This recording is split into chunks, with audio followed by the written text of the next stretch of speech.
류태호 교수의 4차 산업혁명, 교육이 희망이다.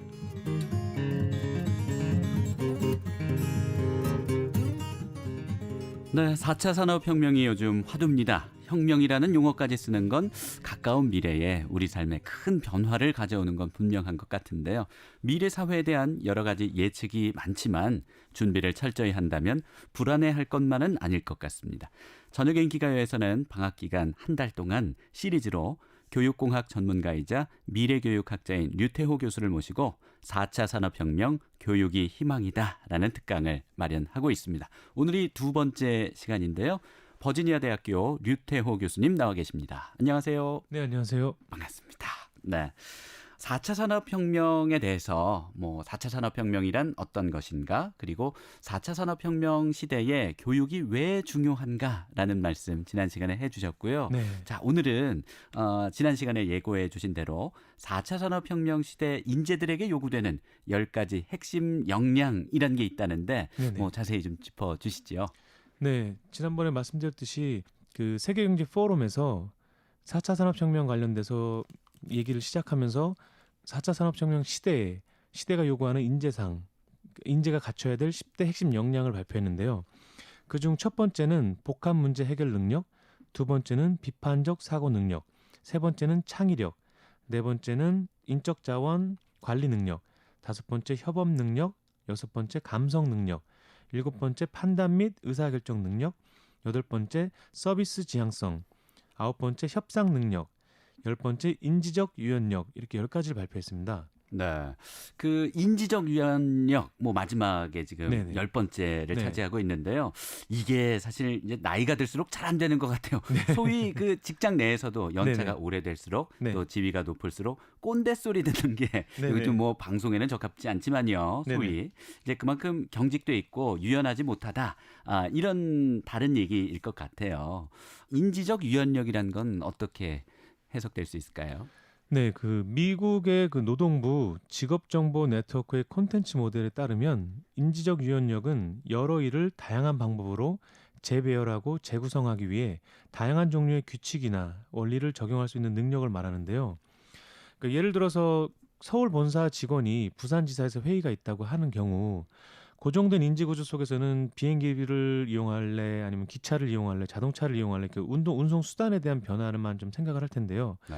반면에 인지적 유연력이 있는 경우에는 그 화상 회의를 통해서 물리적 이동 없이 시간과 비용을 절약한다든가 보다 효율적인 회의 방법들, 만나서 꼭 진행하는 것이 아니고 회의 결과를 효율적으로 어떻게 이끌어낼 수 있는가에 대한 방안을 마련하기 위한 그 노력을 더 할 거거든요. 그래서 주어진 상황이나 문제를 새로운 관점으로 분석하고 해결 방안을 모색하는 데서 다양성을 열어두고 기존에 전혀 생각하지 못했던 기발한 아이디어들을 도출해내는 것이 인지적 유연력이라고 보면 됩니다. 네, 사실 위에 윗분들 보면 얼굴 보고 얘기하자 이런 얘기 많이 하시는데요. 사실 이메일을 띄우거나 전화상으로도 충분히 이제 보고가 가능한데 그거 얼굴 보고 나한테 결제판에 서류를 갖고 와서 내가 도장 찍어줄게, 이런 어떤 경직된 사고들이 있어서 좀 더 비용도 발생하고 시간도 투자해야 되고 또 예절도 차려야 되고, 사실 면대면 커뮤니케이션이 가장 효과적이다. 얼굴 보고 얘기하는 게 가장 또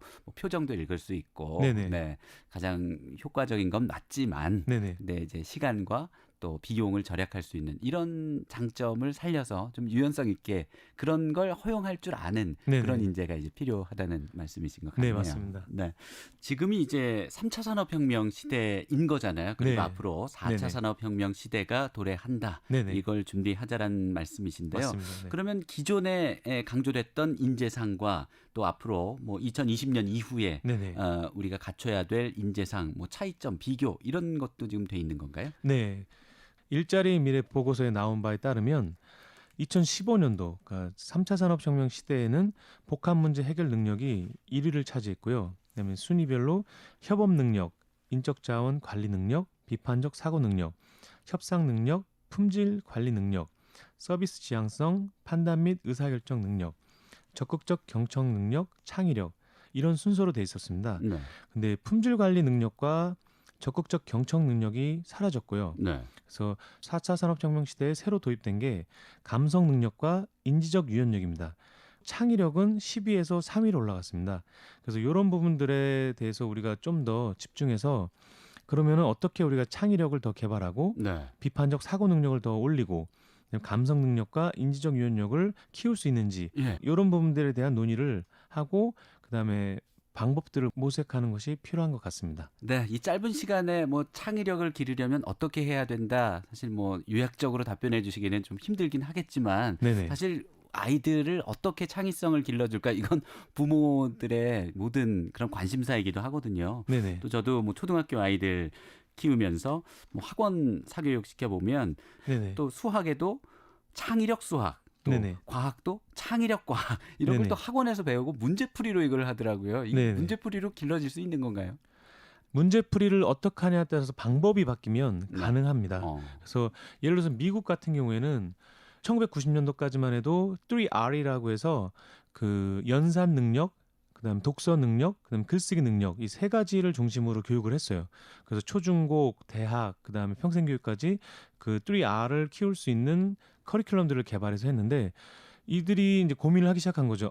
이런 식으로 그 연산과 글쓰기와 독서 능력만 키워갖고는 21세기형 리더로서 키워낼 수 없다는 걸 깨닫게 됐고 네. 그래서 2000년대 초반에 4C라는 거를 시작합니다. 그래서 4C가 그 역량 기반 중심의 이제 학습 방법이고요. 4C는 뭘 의미하냐면 커뮤니케이션, 그다음에 컬래버레이션, 그 협업을 말하고요. 크리티컬 띵킹, 그래서 비판적 사고, 크리에이티비티, 창의력을 말합니다. 그래서 이 네 가지, 그래서 창의력, 커뮤니케이션 능력, 비판적 사고력, 협업력 이 네 가지를 중심으로 그런 네 가지 역량을 키울 수 있는 커리큘럼을 초중고 대 그리고 평생교육까지 이제 집어넣으면서 크게 변화가 시작되죠. 아까 말씀하셨듯이 수학 문제를 풀어서 뭐 비판적 사고 능력이라든가 창의력이라든가 이런 게 올라갈 수 있습니까 하는데 그거를 어떻게 풀게 만드냐에 따라서 달라질 수 있다고 제가 말씀드렸잖아요. 그러니까 예를 들어서 토론 중심의 수업을 진행하면은 이제 그런 부분들을 키울 수 있습니다. 최근에 국내에도 토론식 수학 이런 부분들이 좀 들어온 걸로 알고 있는데요. 단지 선생님이 칠판에 쓰면서 1 더하기 1은 2야라고 계속 가리키고 그걸 외워서 암기하고 푸는 방식이 아니고 문제가 주어지면 이게 왜 이렇게 되는지에 대한 과정에 대해서 논의를 하고요. 그다음에 이 친구는 이렇게 생각하고 저 친구는 저렇게 생각하는 부분들에 대해서 서로 이제 의논하게 되는 거죠. 그리고 저런 부분은 이렇게 생각할 수 있고 그다음에 수학을 푸는 방식도 사실 답을 찾아가는 방식이기 때문에 우리가 꼭 뭐 근해 공식을 이용하지 않아도 풀어 써서도 풀 수 있는 거고 다양한 방식들을 할 수 있고 그게 꼭 답이 아닌 경우도 있거든요. 예. 수학 교육임에도 불구하고 토론을 하고 의논을 하고 논의를 할 수 있는 그 교육 방식들을 한다면 그 창의력이라든가 비판적 사고 능력이라든가 복합 문제 해결 능력 이런 부분들을 충분히 키울 수 있습니다. 네, 요즘 뭐 초등학교 수학도 스토리텔링 수학이라고 해서 네. 이야기 속에 이제 그 맞습니다. 안에 네. 노가 있다고 하는데 저한테는 어렵더라고요. 그냥 뭐 숫자만 가지고 하면 네네. 될 것 같은데 그래서 아이들 채점해도 최종 답은 맞았는데 과정, 괄호넣기 해서는 네네. 이게 틀리면 그냥 틀린 걸로 되더라고요. 네네 맞습니다. 네. 네. 우리 어른들, 부모 세대들도 이제 창의력이 과연 뭔가 독특하게 생각하고 개성 넘치고 뭐 이러면 창의적이다라고 막연하게만 생각했는데 네네. 창의력이란 게 어떤 건가요? 네. 창의력은 일정한 주제나 상황이 주어졌을 때 기발한 아이디어를 도출해내거나 문제를 해결해가는 과정에서 창의적인 방법을 제안하는 능력을 말하는데요. 여기서 아까 말한 것처럼 쟤는 왜 이렇게 독특해? 뭐 이런 부분들에 대한 얘기가 있을 수 있는데 그게 이제 단지 독특해서만 해결되는 건 아니고 문제 해결함에 있어서 해결 방안에 대한 부분들을 보다 창의적인 생각을 할 수 있는 거죠. 그러니까 우리가 4차 산업혁명 시대에 접하게 되는 문제들은 기존에 보지 못했던 전혀 새로운 문제들을 접하게 되거든요. 우리가 기존의 사고방식으로 그 문제를 풀려고 한다면 풀리지가 않는 거죠. 네.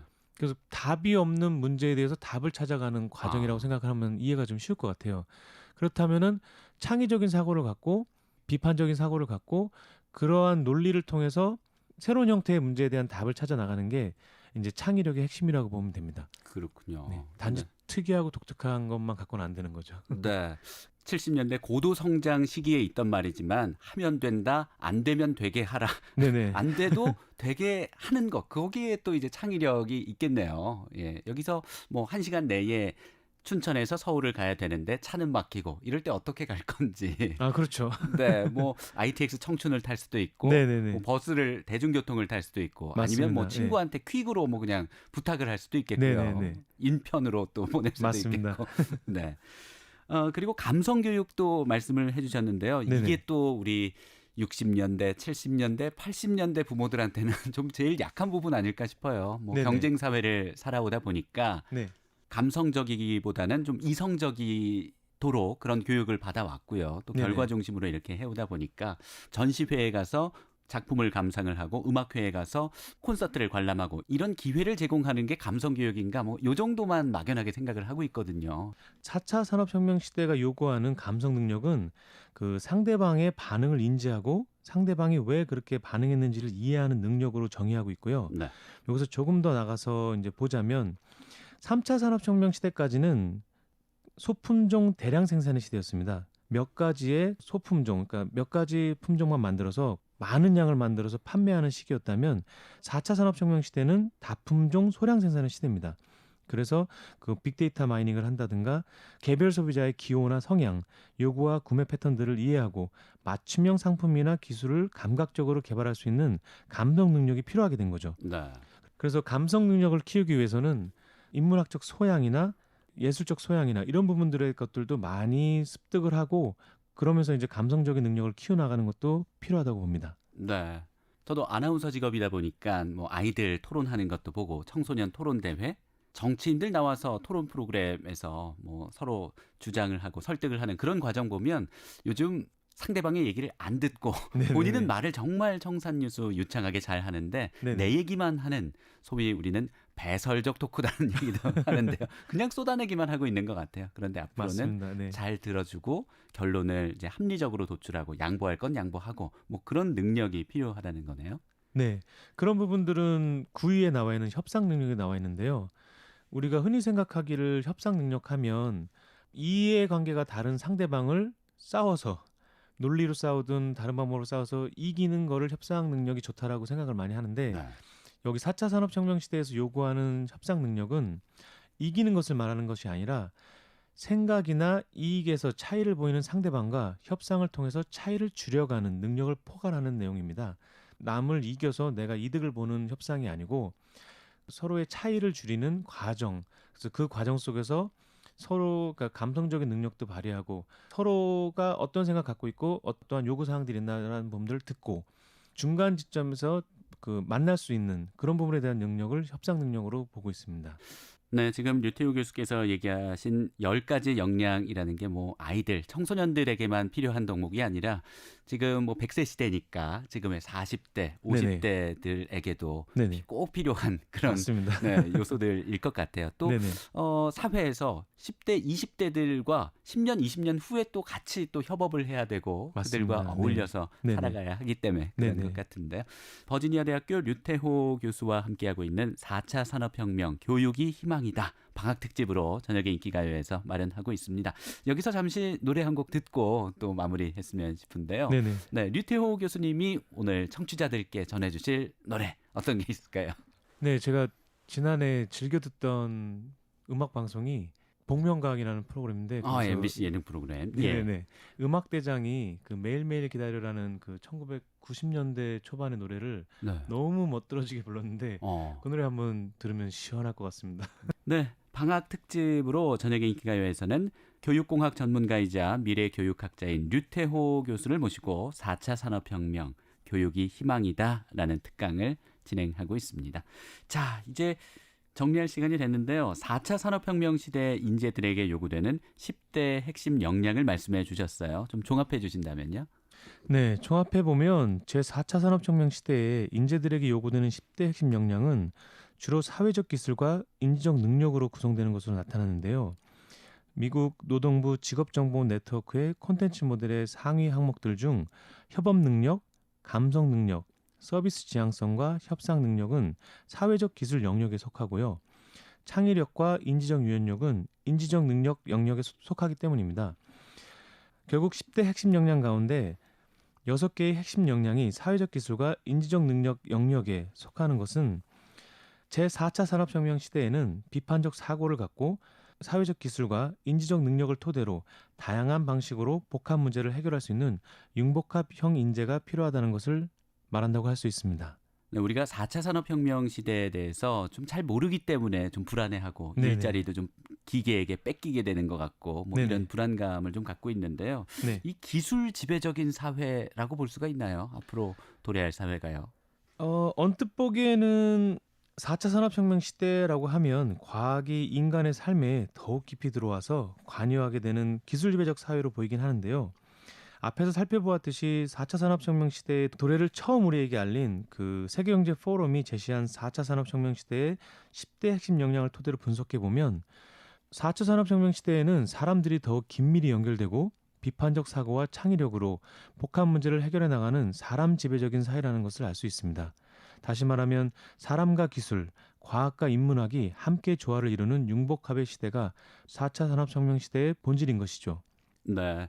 앞으로 뭐 AI, 인공지능, 로봇이 점점 똑똑해져서 우리 사람들이 하는 일을 많이 도와줄 테지만 결국 또 네네. 그런 로봇, AI, 인공지능을 운용하는 건 또 결국 사람이잖아요. 그래서 창의력이 필요하고 또 인문학적 소양도 필요하다는 말씀인 것 같아요. 맞습니다. 그래서 융복합 시대에 걸맞는 4차 산업혁명 시대의 핵심 역량을 갖춘 인재를 양성하는 것만이 우리가 4차 산업혁명 시대에 도태되지 않고 4차 산업혁명 시대를 주도해 나갈 수 있는 방안이 될 것 같습니다. 네, 뭐 1차 산업혁명 때는 뭐 기계 파괴 운동도 있고 네, 기계가 네, 우리 맞습니다. 일자리를 뺏어갔다 뭐 네, 그런 네, 사건도 있었는데요. 뭐 로봇이 우리 일자리를 뺏어갔다 해서 로봇을 미워할 건 아닌 것 같아요. 로봇을 네. 지배하고 맞습니다. 잘 네. 제어할 수 있으면 될 것 같네요. 네, 네. 자, 오늘 여기까지 들을 텐데요. 자, 다음 시간에는 어떤 이야기 전해주실까요? 네, 다음 시간에는 4차 산업혁명 시대를 주도하게 될 21세기형 학습자들은 어떠한 유형을 띠는가 그런 부분에 대해서 알아보려고 합니다. 그래서 주로 보면은 1980년대 이후에 태어난 그 Y세대와 그러니까 2000년대 이후에 태어난 그 Z세대를 의미하는데요. 이 Y세대와 Z세대들의 그 특성이 어떤지, 그래서 그 특성에 대해서 우리가 어떻게 교육해야만 하는지 그런 부분들에 대해서 좀 더 자세히 알아보도록 하겠습니다. 네, 기대하겠습니다. 지금까지 미래교육학자인 버지니아 대학교 류태호 교수와 함께했습니다. 감사합니다. 네, 감사합니다.